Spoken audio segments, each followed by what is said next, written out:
And how are you feeling having been back just about 24 hours and already mowing the lawn? Well, things are beginning to settle in. You know, at first it was so busy with reporters and activities we had to do and accompanying the Pope on a couple of trips that it didn't sink in. Then when I got home and did what I had to get done and sat down, then I got the picture. This is a life-altering event for everybody, not just for me. And for the neighborhood, for the city, for the region, and for the United States. And the Catholic Church. And the Catholic Church. Talk to us about that. Well, I think it's the first American Pope, so that's going to be something positive for the country, for the state, for every organization you mentioned, and I think it will be something positive for the Catholic Church. I think as I listened to news reports, because I didn't hear a whole lot when I was in Rome, it seems very positive. Even people who are not Catholic seem to be excited. So that's a very positive, encouraging sign. And I think with people's prayers and the Holy Spirit, I think he'll be okay.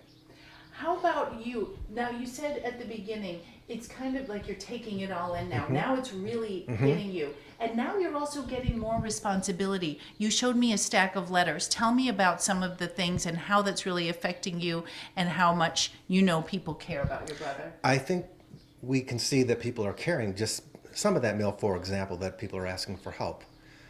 They're looking for a miracle. Maybe this Pope could provide a miracle. It's faith. If we don't have faith, we're lost. So it's helping people's faith. This is a good thing also. What do you do now that you've just had come off this whirlwind? You came home. Tell us about what you did. When I immediately got home, I mowed the lawn. Then I did some laundry. Then I sat down and did some mail, did some email, did some texts.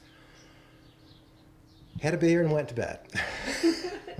What about your trip there? Tell us about what was most remarkable for you while you were there. Well, there were several most remarkables. His first appearance in St. Peter's Square after accepting the vote, he came out on that Sunday in front of the entire St. Peter's Square, and that was very moving. His words were very moving. And then we went with him on his first excursion outside the Vatican, and they let us go along in a van. And it was supposed to be secret. He was going to two churches, one to lay the bouquet on St. Francis's tomb, and one to I'm going to forget, to the Augustinian patroness. Okay.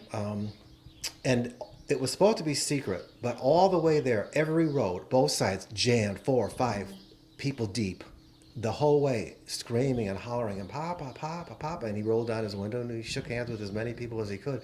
The expressions on their face when they saw the Pope and the Pope blessed them or the Pope touched them, it just changed their facial expression. And I bet this is going to be a magnificent moment in their lives they will never forget. And I got to see that. And this is your brother. Mm-hmm. You came from the same womb. How does that make you feel? You must feel closer to God in some way. You do, but you also feel a sense of pride. You also feel a sense of, is this for real? And see, it's like I said, it didn't hit me till last night that, yeah, this is for real. It's life-changing, and life will go on. I've personally spoken to some of his friends from the seminary, from his friends from high school, who talked about how he is special. He told one of our reporters that in first grade, or you told one of our reporters in first grade, maybe he used to put the ironing board down. There was something special about him from the start. Now that you see, he knew. Did you? In a sense that we never questioned it. We always assumed that was what was going to happen. So I don't think we ever questioned. The only thing that was questioned was what would he be, a diocesan priest, or what order would he choose?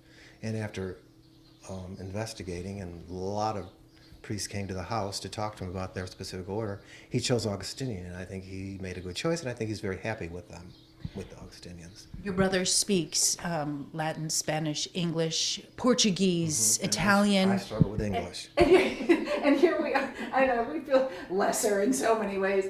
But tell me about how that makes him such a special American pope. Well, because he's worked in many places. He's traveled as general of the Augustinian order. He was worldwide. Okay, so people have seen him. He lived so many years in South America, in Peru, that the Peruvians have accepted. I think he has dual citizenship, Peru and United States. So he's a man of the world. And so what better person to be Pope? What better person that's a hard question. And now we are learning a little bit day by day what a huge vote that was and how many were certainly in his corner. What are your thoughts on that? I just read that. He never mentioned it. So he kept the conclave quiet, which you're supposed to. So I read that and I was stunned at how quickly the vote went. What was it? 3-4 votes and it was done. I promised you this would just be a few minutes. I know you're tired, but I do have to ask, what in your conversations with him, what is his first, I know he's not coming to Chicago anytime very soon because he's got so much work to do. Talk to us about what he says that is first. All he says is it's very interesting, but it's very tiring. Further than that, I don't know that he wants those things public. I don't know, and I don't want to make something up either. He's been very, very vocal about wanting peace. Very vocal. And especially for Ukraine and Israel. And Gaza. Yeah. Yes. And some kind of solution for the immigration business. So many different things. He also said he was going to, it appears anyway, that he'll follow from Pope Francis's footsteps. Oh, I think he'll be a second Pope Francis. I do. My personal opinion. Now, for you, will you answer those letters? Is that what's going to happen next? I'll go through them and see if there's some answer I can give, or I don't want to just throw them in the garbage. Yeah. It's, people bore their souls here. Yeah. So I'm going to give them something back, yeah. You're going to be getting lots of mail. Well, the mail lady already warned me. If you want to just write on it, return to sender, that's okay too. I can't see you doing that. I don't want to do that. Unless it's a big box or something, I don't want to go through that. But people are looking for hope, and let's try to keep it going.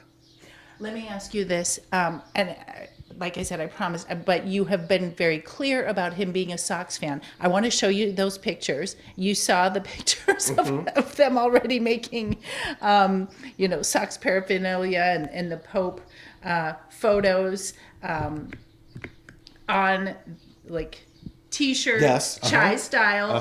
What do you think of that? I think he has a good enough sense of humor to appreciate it. I see that Portillo's has a sandwich named after him already. Can we talk about what kind of deep dish pizza or what he likes? What is his favorite? We've gotten the Cubs and Sox sorted out. Someone asked me that, and my answer was thin crust, because that's what I like. It doesn't fall far from the tree, okay. Anything else that you want to add while we have you here? And I very much appreciate your time. Keep watching and keep praying. I think this is going to be a great thing for the church and for the country and the world. Thank you so much You're welcome. for your time. I think you're absolutely right. We are so happy that it's him.